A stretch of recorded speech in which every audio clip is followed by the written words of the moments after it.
Vous recherchez une école de référence pour une double formation universitaire et professionnelle de qualité? Voici l'opportunité à ne pas rater. L'École supérieure d'administration, d'économie, de journalisme et des métiers de l'audiovisuel ESAE vous offre des programmes d'enseignement en licence et en master orientés vers l'emploi qui font d'elle une référence à travers les filières de l'administration générale et territoriale, l'administration du travail et de la sécurité sociale, droit, diplomatie et relations internationales, administration hospitalière, universitaire et intendance, journalisme et métiers de l'audiovisuel et toutes les filières des sciences de gestion. Une seule adresse, www.esae.bj. Rendez-vous dès maintenant sur nos campus ESAE Bedjromende au numéro 90 93 65 21 ou au numéro 98 98 14 00. Paracourt sur le numéro 52 46 12 12. Aboumé-Calavi au numéro 52 88 44 44. Akpaka au numéro 52 88 33 33. ESAE, l'excellence a un nom.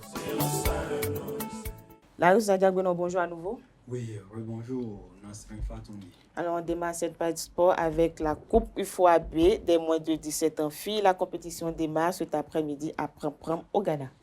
Effectivement, et vous avez bien prononcé Pram au Ghana. Pram, c'est une ville du Grand Accra. C'est là où cette compétition va prendre son envol pour la première fois de l'histoire au niveau de l'Union des fédérations ouest-africaines de football, UFOA, zone B.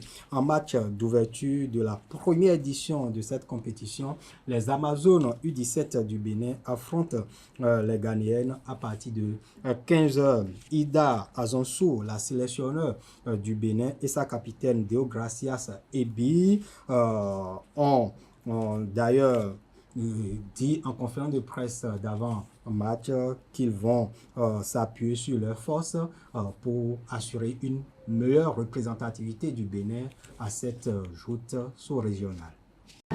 Nous ignorons la renommée du Ghana sur le plan en matière de football, sur le plan africain et sur le plan international.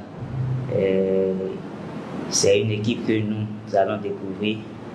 Et néanmoins, c'est une équipe que nous respectons également bien, mais nous aussi, nous sommes venus avec nos propres arguments, nous sommes venus avec nos propres ambitions. C'est un honneur pour nous de participer à cette compétition. Nous savons que le match d'ouverture est toujours spécial. Nous sommes déterminés et prêts pour ce défi et nous espérons offrir une belle performance. Comme je l'ai dit tantôt, nous avons comme objectif d'aller le plus loin possible au cours de ce tournoi, de cette compétition, et donner le meilleur de nous-mêmes, défendre valablement les couleurs de notre pays et rendre fier le peuple béninois.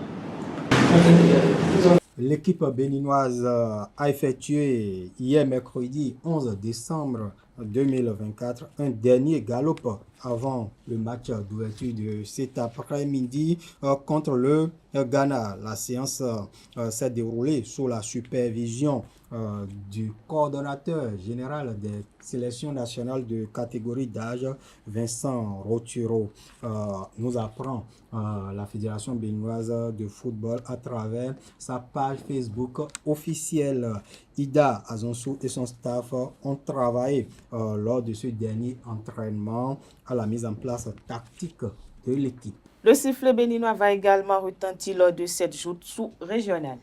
Effectivement, Nasrin, deux jeunes arbitres béninoises vont représenter le Bénin à ce tournoi des moins de 17 ans aux filles de l'UFOA. Il s'agit de Pélagie Agbemanvo et de Merveille Boglenou, issus du projet Jeunes arbitres officiels de l'OPSU. Elle figure parmi les arbitres retenus par l'Union ouest-africaine des fédérations de football zone B pour officier les matchs lors de cette première édition de la compétition. Pour rappel, la Coupe UFOA B filles regroupe 5 des 7 pays membres de la zone Ouest B CAF.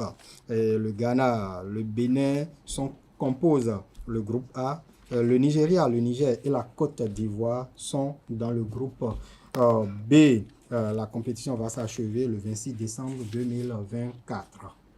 À un échelon supérieur, l'arbitre professionnel béninois CAF Louis Hounian-Dandé sera sur le pont ce week-end. Le numéro 1 de l'arbitrage béninois va être aux commandes du match MC Alger et Al-Hilal de Soudan le samedi 14 décembre en Algérie. C'est une rencontre qui compte pour la 3e journée de la phase de groupe de la Ligue des champions CAF 2024-2025.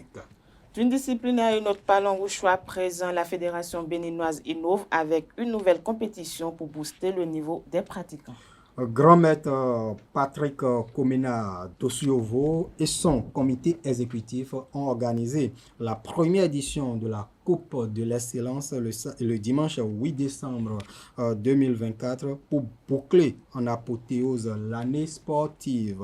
Cette nouvelle compétition a regroupé les meilleurs pratiquants de Wushu de la saison. Suivez les impressions de quelques acteurs à la fin de la compétition.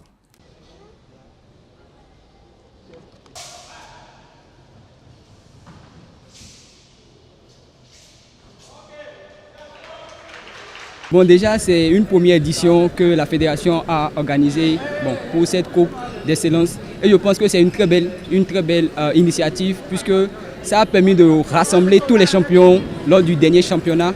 Et ça a permis de voir vraiment le niveau national du Bénin dans le domaine du Wushu. J'ai une joie pour avoir constaté que c'est avec succès. C'est une grande joie pour moi. Et que nous allons accompagner le président, le ministre des Sports, ce ministre avec les décisions gouvernementales, nous sommes convaincus à renforcer